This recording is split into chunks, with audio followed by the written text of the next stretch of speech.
as long as it lasted. You know, I told everybody, I didn't predict a knockout. You know, that's dangerous to do, and that's not, you know, my game or how I approach fights, but I said, don't be surprised. And I said, there's a lot of ways you can get a guy out of there. You can clip him, you can knock him out. You know, his corner can throw in the white flag. He can quit. Referee can stop it. You know, I know what I possess, you know, and I've been fortunate to show a high level of skill against the best in the world, and I'm thankful and I'm blessed. And I told you guys that at the last press conference, man. I'm thankful to be over a decade in doing what I'm doing.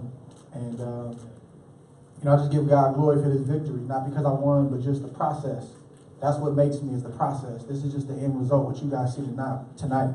But just the process to get to this point over, you know, everything that I've been through, good, bad, and different, we've persevered, and that's what's important. So if you guys want to ask some questions, I'm definitely open to answer. Champ, you got him hurt, I believe, on the round before, but you stopped. It seems like you paused, or you didn't want to finish him. What happened there? No, I was confused because, I mean, Tony Weeks did a great job tonight, but he was very quick in the clinches. And, you know, when I hit him with the body shot, he tried to act like it was a low blow, and I think it was borderline. And I'm looking at Weeks like, can I go? Can I not go?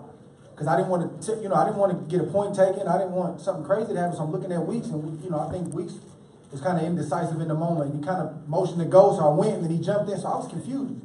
You know, and I know Verge got on me too about that in the locker room, but I didn't want to get a foul or a point taken. Now, you've been around for a long time, so you're experienced fighter. Do you regret that? Do you regret that you didn't finish him?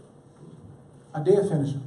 Whoa, what do you mean? At that time, at that particular time. Guys, we're not going to nitpick tonight, man. We're not going to do that tonight. We're not, you know, and I'm going to be honest with you guys. I really don't have a lot to say about whatever they said. I don't even know what they said. Whatever the excuses were this time, I just don't have the energy. I just want to talk about the fight itself and what happened inside the ring.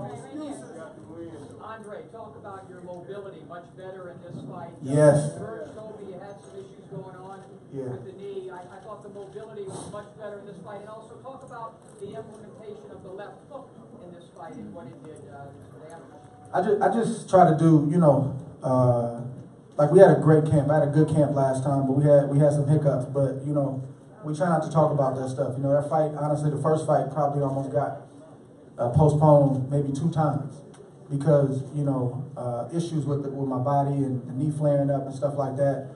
You know, I was in tears 2 different times throughout camp, not knowing if that fight was going to get canceled or not. And I'm telling my team, like, man, I can't pull out of this fight. You know, and I'm thankful for Verge and just my team, you know, just Verge being smart and not pushing me harder but letting me rest and then just getting through it. So, you know, I felt like that had a lot to do with the mobility. When I watched the film the first time, I'm like, man, you know, you were too stationary and he's too good of a boxer to be stationary against. In this fight, even before I started camp, when I was sparring, like the movement, the angles were just different. And that carried over into an 8-week camp. So I knew that tonight was going to be different. And the left hooks. Talk about the left hooks. Yeah, no, I'm naturally left-handed. You know, Verge turned me around, you know, when I was a kid. So that's my money shot, the jab and the left hook. And once I fought him once, you know, my brain is like a computer. I computed everything. And, you know, I think he was pretty much the same, honestly, as he was the first time. So I knew what he liked to do and what he didn't like to do.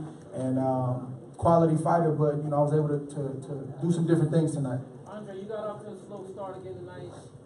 Was the jab affecting you early, and what kind of Man, you had to make? You talking about the first fight? Let me take the question. Who's asking that question? Let's go on to the next question, Jay, right here. No, I answer the question. I don't think I got off to a slow start. I think I got off to a better start this time. You got to realize, man, there's 2 top fighters. I'm not fighting a C-class fight. I'm fighting a world champion. So it's nip and tuck. It's not a lot that separates you in these kind of fights. And it's not a video game. It's real life. So it takes 3, 4, 5, 6 rounds for the game plan to start to unfold. And we both were breathing in there, but like I said, I'm used to working like that. I'm used to being comfortable, being uncomfortable. That's how I train. And I knew that he was going downhill, round by round by round. I could tell. The body shots were getting to him. You know, he's grunting inside. Just a lot of different things that were happening that you guys aren't privy to. And I told you guys the first time, I said he's not being honest with you when he's telling you I can't punch. And I'm a seasoned veteran. Like, you can't pay attention to that stuff. I know what happened in the first fight. Close fight, but I know I was doing damage, and I knew this fight would be better, and that's what it was. Right here, Jay.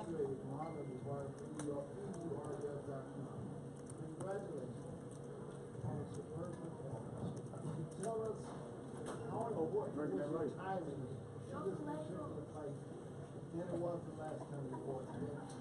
Tell us what went into your mind when you put that right hand in the 8th round? The timing was just a result of just me being active over the last year and a half. You know,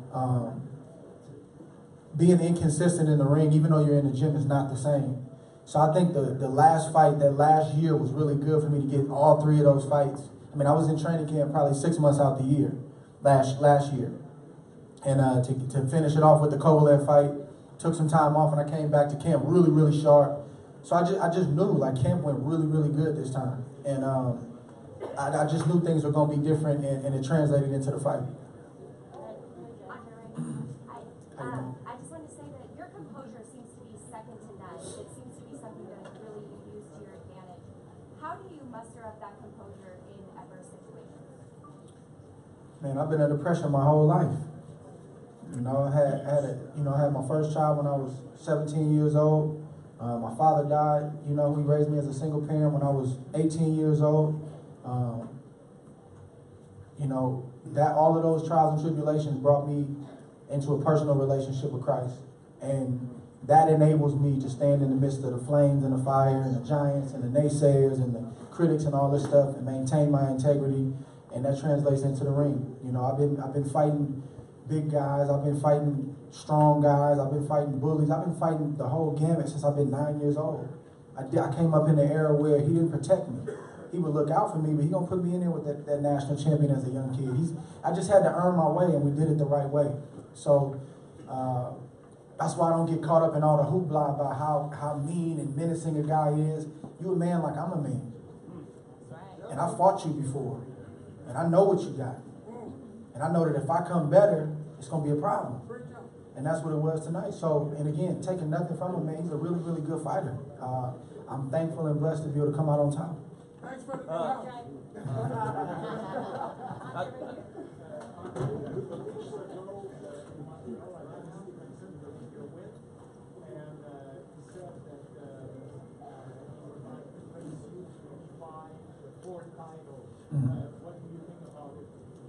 I don't know. We just got to see. We got to talk about it. You know, I haven't really, you know, no disrespect to Stevenson, but I haven't really even been thinking about Stevenson. I'm kind of indifferent toward that matchup right now because, you know, when I made the move to go to 175, the target was Kovalev. It wasn't Stevenson. And even though I was at 168, I saw how they didn't fight for 2 years. It was one reason or the next.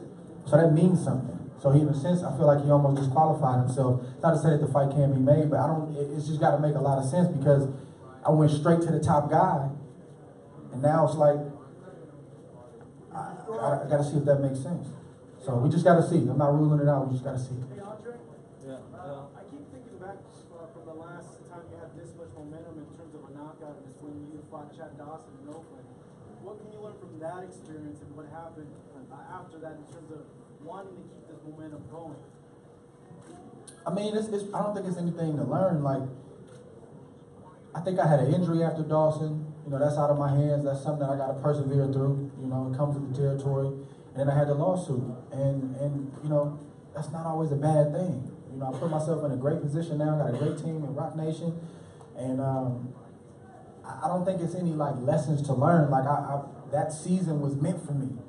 Even though it wasn't a lot of fighting going on, it wasn't making a lot of money, and, you know, it's getting a lot of criticism and different things like that. That was part of my story. It was all good. So I don't really know if I can take anything from that. I just gotta keep living, enjoy life, and put my head together with the team and just see what's next. Andrew, congratulations. You Thank you. much better this fight. Thank you. Appreciate Another it. question. I saw a lot of low blows. What you can say about it? God bless you, man. God Right bless here, you. right here, Brad. Andre, Right. how important is for you as a boxer that tomorrow you're gonna be the best pound for pound? Man, I don't know. Nothing is in this sport. Nothing is guaranteed. I don't know. There's no doubt. I mean, I don't know. We just got to see if But it's important for you, like. It's a fact. If I'm at the top, of that list, I'm thankful. And I'm blessed. You know, if not, I got to keep my head down and keep pushing. But if I am, then I'm thankful. Hey, Andre, now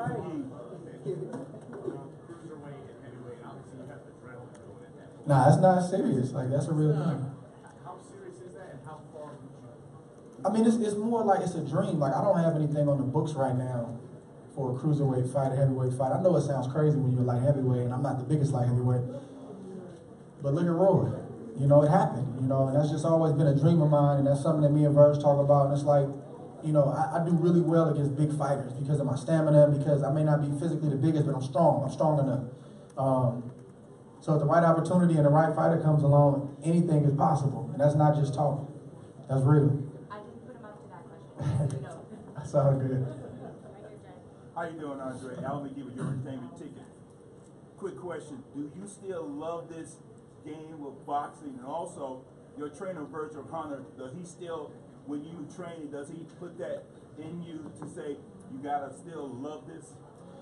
I still love it. If I didn't love it, I wouldn't do it because it's extremely hard, man. You know, and to be honest with you, you know, Verge doesn't have to push me. You know, he's more, Verge is there as my eyes and my ears. He sees what I can't see. You know, his job is to manage what I'm doing. You know, to tell me if I'm doing too much. You know, he just makes sure that I'm right on point. You know, that's his job. You know, but in terms of like, if I need him to push me at this stage of my career, something's wrong. You know, his job is to pull me back, tell me to take a day off. No, we're not going 12 rounds of sparring a day. We're going to go 8. That's Verge's job, and obviously the technical piece of it. So, but I'll tell you what, as you get older, I still have the desire, I still have the passion, but I'm very, very aware that I'm punching my clock when I go to the gym. And when you're in your early 20s, you don't think about it. You just go in there and you warm up for 5 minutes, and that's it. Now it takes me about 30 minutes to get ready. So I know I'm getting a little older, but I feel like I got a lot left in the tank. Congratulations. Thank you, sir. Hi, Andre. Congratulations on a phenomenal performance. Thank you. And I just want to ask about the timing aspect of the fight. I noticed from the beginning you were really doing great with the feints, and you seemed to really be throwing his timing off. Mm-hmm. Can you talk about what you did to do that? And you also seem to kind of get ahead of him mentally, which I know is one of your signature moves. Great questions. I think the key for the timing thing was just to keep, we call it my motor, my feet, keep my body moving. You know, that's what I didn't do in the first fight. I did a lot of posing and kind of standing still. And he's a really, really good fighter. He's a timing fighter. He's not the quickest. He's got good timing though. And a lot of Russian fighters, they're good with their timing. So the key was keeping my motor moving, giving him different looks, whether I was feinting him, whether I was acting like I was going to do something, whether I just attacked him out of the blue. I got to keep giving him different looks. And that was the most disappointing thing that I saw when I watched the first fight. I'm like, dude, you just gave him some rounds just by not doing nothing, you know, and just posing. And that was something that we worked on all camp. You know, I had great sparring. First fight, I think I sparred 107 rounds total. This training camp was about 135 rounds, and I had 4 different guys. And it was just a great camp. So what I did in camp translated tonight. There was times where I did get stationary, and I hear Verge say, keep your legs moving. So that's what he's there for, is to, if I'm falling asleep for a second, to get me back on my game. And with a fighter like him with timing, like it's the small movements that keep him off balance. That's great. Thank you. Thank you. Andre, I thought you started off real fast and aggressive when you're in there with body shots. Is that part of the game plan? And then the second part is, people are saying things about a low blow, but it looks like a right hand connected up top. I don't think they can dispute that right hand. Yeah, it looks like that's what set it up. I can't dispute that. What did you see in there in that round when you hit him with that right? You know, it's amazing to me, man, that it's amazing. Like, even after this, you still get some of this, like, they find something to talk about. Like, but it's all right. You know, we're going to do what we did the first time, and we're going to do what we did every other time. Is keep our head down, stay humble, and just keep working. And as far as the fight, of course there's going to be shots that get away from you. You know, but if I think there should be a discussion if there's some intentional fouling over and over. If I'm trying to get out of trouble and I hit him low because I'm hurt. But when he's bending over and look, you're going to hit a guy on the belt line sometimes. You're going to hit a guy low sometimes, but it wasn't intentional. If we're going to talk about low blows, let's talk about the rabbit punches. I got knocked on the side of my head. Let's talk about that. If we're going to talk about the one side of the coin, we got to talk about the other. How do you see the Rico Let me fight? finish real quick. I'm sorry, buddy. If we're going to talk about that, let's talk about the other. I'm very quiet with this stuff. I normally don't challenge you guys on this stuff, but tonight, it's no discussion about nothing. We did this tonight, and the right hand is really what got it started. Can't dispute that. He was out on his feet. I showed that I can hurt a bigger man, and you know, somebody also brought to me the stoppage and said, well, it was too soon, and did that take away? That's not my fault. I did what I had to do. But when you're in a feeble position like he's in a feeble position, the ref maybe could have let it go a little bit longer, but that's not my fault. That's not my problem. I did my job. I did my job. Do you see the Rico fight or no? Excuse me? The Rico and Dell fight? Yeah, I did. What do you think about it? We didn't have any sound with the television, so I couldn't see when the bell rang or not. What was the decision? I didn't understand how the decision went. No contest? No, it's He got a knockout? Yeah.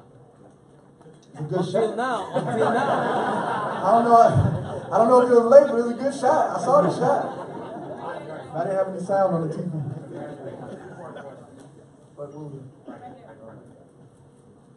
Okay, congratulations. Last we left off, we used the word they. Does this... Gotta stay away from they. I know. Does this validate you from they in two parts? Does slaying Goliath, as Jay Prince says, reinvigorate your career? I mean, I thought that my career was going pretty good before this. But it doesn't hurt though. You know, these like you know, you kind of go like this, and then these kind of wins will take you up a little bit. So I just think it adds to my legacy, and my legacy is extremely important to me. I've been to the Hall of Fame one time in Canastota, New York, and after I left, I really wanted to be in that Hall of Fame. And the Hall of Fame is a small place; it's not this huge, grand place. But the names that are in that building, I want to be there one day, and I hope that this gets me closer to that situation. What was the first question? You had two-part, right? Oh yeah. Does this validate from that? I told you guys before, man. I'm not really worried about they. You know, I just can't be. I'm out of that business, man. I'm looking forward to getting off this podium and going to get some rest and spending time with my team and my family. My team did a tremendous job, man. James Prince, Josh Dubin, Rock Nation, and all the people that work for Rock Nation, Julie Goldstiger, my wife. Like, it's so much that goes into having a successful training camp to get me here tonight. Problems that arise, stuff that have Michael Yormark, everybody that's behind me, and I appreciate you guys. My sparring partners, my brothers, man.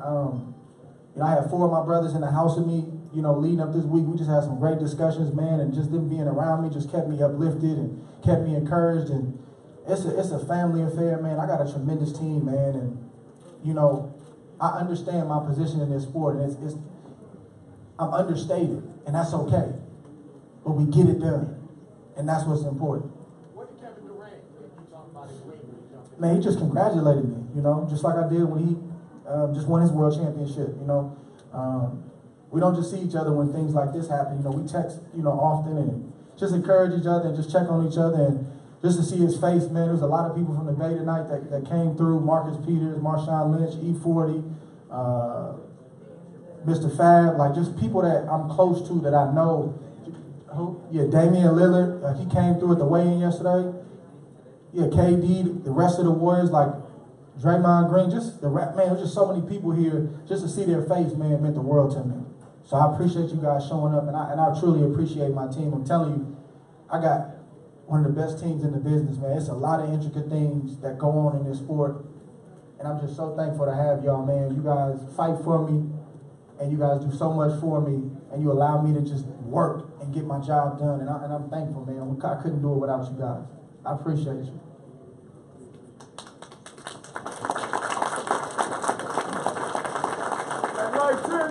Hey, congratulations, GOAT. Who's next? Right. Who's next? Congratulations, GOAT. Vacation is next. Hey, Andre. I don't know. 2 questions. Andre, are you going to retire after this? Where you at, man? Right here. Okay. What's next for you? Man, I don't know, man. Besides, are you going to retire and end the career as the greatest of all time? I'm not the greatest of all time, but I appreciate that. But I don't know. I just got to sit and see, man. It's tough, you know. Like you said, the adrenaline, man, them endorphins that get you in trouble. So I don't want to make no decisions right now. I just got to sit and talk to my family and just, you know, we'll collectively make a decision on what's next. Where'd you learn that body shot? It was good, mean. It was mean. Yeah, it was mean. there any MMA fighter that you would like to fight? Somebody with a big name. Bring me a Conor McGregor. We can do it. Boxing rules, though. Boxing. No MMA rules.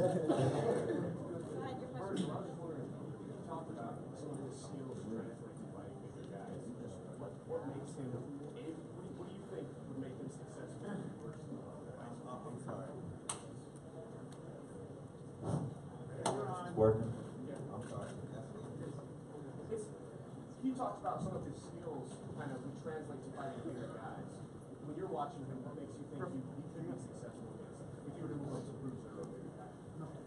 Well, because I've witnessed it year after year, and fighting a bigger man, it doesn't have to do with size or anything. It has to do with his attributes and their attributes. And if you're able to single out one thing that would make it a competitive fight for yourself, you take that chance, because that's what he's here for. And I'd like to see him fight Anthony Joshua. I'm serious. I'm not playing, I'm serious. I think that would be a very interesting fight. Now, I know you got a lot of people, oh, that's suicide. But there's something about Anthony Joshua that I see that I believe he can outbox Anthony Joshua. So, I just said, I see we outboxing Anthony Joshua. There's some things about Joshua that I see. Now, he's a good kid. I know him, and he's swell. But I'm just telling you, I just see things with him in particular, and he's the best. But styles make fights. Styles make fights. It would be a waste of time to go to cruiser. Just leapfrog it. Go for it all.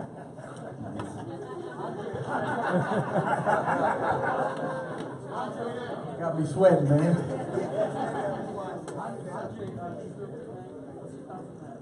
Sorry, what did you say? He always setting the bar high, man. That's the kind of stuff I've been dealing with since I've been a kid. Like, seriously, that's it right there. Like, that's the essence of our team right there. Like, that man will make me believe something I never even thought of. Like, Anthony Joshua, really? And it'll make perfect sense to him. So, we'll see. Andre, in camp, I followed your camp pretty well. I know, you were getting some inside information. I'm still trying to figure out how that happened. We normally try to keep a tight ship.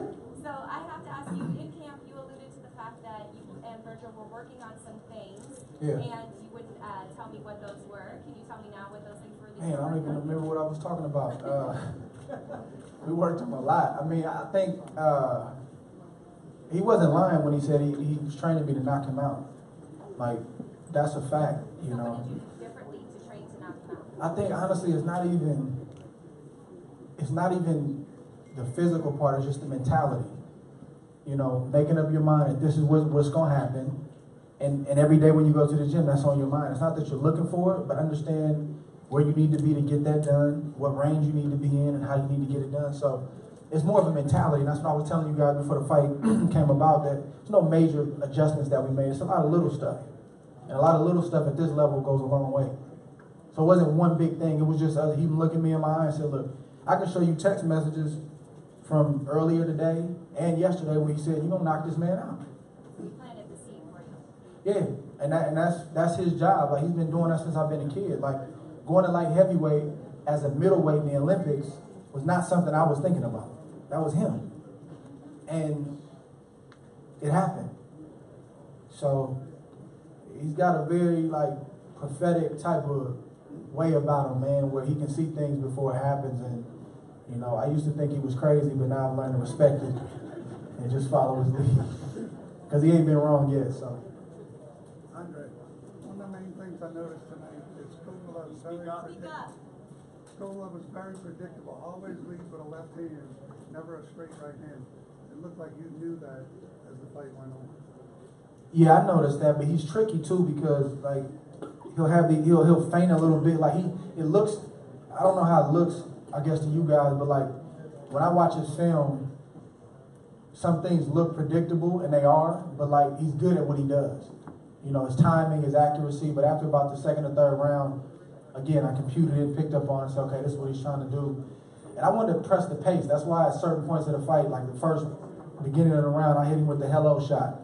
just to let him know I was there. Because I could see him getting tired. You know, he was just making some cardinal mistakes, you know, putting his arm on the ropes in the corner. Like, we noticed all of that. And I actually didn't notice it. Verge noticed. He's like, he's already got his hands on the rope. And I was breathing too. But again, I'm used to training at that level, and I knew I was going to regulate, and I just saw him slowly going downhill, little by little by little. And I don't know what they came up here and said to you guys, but we earned this victory tonight. We earned it.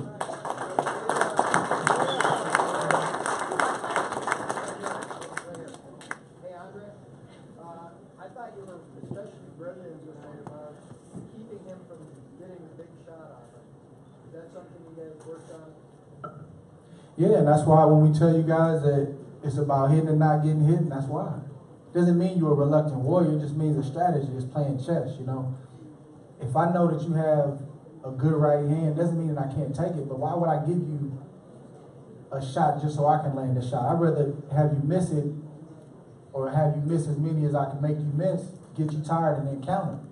And everybody's not fortunate to have, you know, a skill set like that, and I respect the guys that got to take two to give one. That, you know, that's a tough way to make a living too, but that's like the goal. Like, you can't give a guy like that with his accuracy too many shots, because you'll start to wear down. You know, you got to make him hit air, and then you got to make him pay for it. So he's a pretty good volume puncher, but he missed a lot of shots, and that wears you down. And then, you know, toward, you know, last couple rounds, I was trying to make him miss and step right to him and get right to work, and I could just feel him wearing down. That's a great, I'll tell you, that's probably, to me, that's almost as good as hitting a guy and knocking him out or wobbling him. Is to feel him just methodically breaking down. And you know it's nothing he can do about it. Like that, I love that feeling. And you know that, I'm breathing, but I'm going to regulate and I'm going to get stronger. And, you know, again, somebody asked me about the stoppage, but I honestly feel like if that fight, if that would win another round, it could have got ugly. It could have got ugly. Because I don't think he wouldn't have recovered from that. Because it was a body shot and it was a head shot. So he kind of had big problems, no matter if the fight was stopped or not. Best stoppage you had? Obviously it was. I don't know. The Chad Dawson one was pretty good. You know, that was a big moment. Chad had just beat, you know, Bernard Hopkins, was a lineal light heavyweight champion. But they said he came down in weight. But I'll probably say maybe this was the best one because I met this guy at his weight, so you can't say that about this one. Real quick, before we go forward with the next question, maybe he's not here because he's out doing his homework. But, you know, we watch who reports and what they report and what they say, and if we think that the reporter is biased one way or another. And I'm not saying he is or he isn't, but I was just reading Dan Rayfield's excellent article on ESPN. And, you know, he got it right.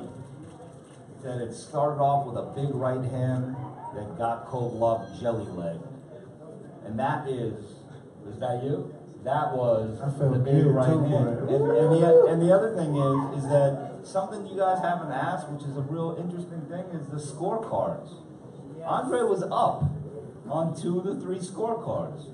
So they can come here with all these excuses and everything. We'll give this man a round of applause. This was a masterful performance.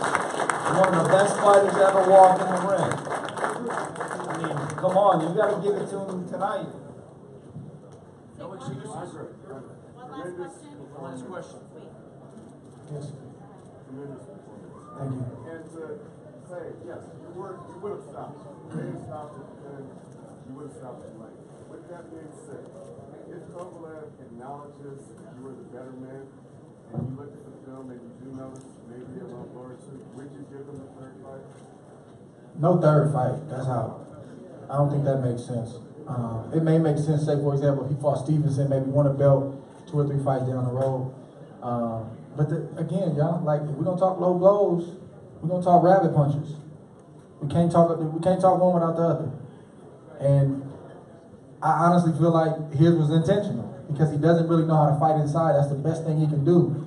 You know, I didn't intentionally try to hit that man low. Things happen. I wasn't in trouble. I didn't need to foul. Like, there was no reason for me to intentionally foul. You just got to look at the logic in that. Sometimes something's going to get away from you. But just because he has a reaction like that doesn't mean it was low. It means that he didn't like the body work. He didn't like the body work. And that's why I didn't follow up the first time when I had him bent over, because I didn't know how, like, I knew he was trying to sell it, and I'm looking at Weeks like, is he buying it? And Weeks didn't respond, and he would jump in and he pulled back. So I was in a tough spot, but this is boxing, man. Like I told you guys, I won by 12 rounds, and somebody had something to say, oh, it was kind of boring, I fell asleep. Okay, man.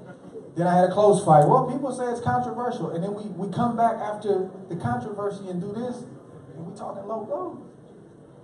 But it comes with the territory, man. I'm thankful. I appreciate all you guys, and we did it. We did it. Hey, listen, just a couple of quick things. Total attendance tonight was 10,592. That's 10,592. The HBO replay of this incredible victory by Andre Ward will be Saturday.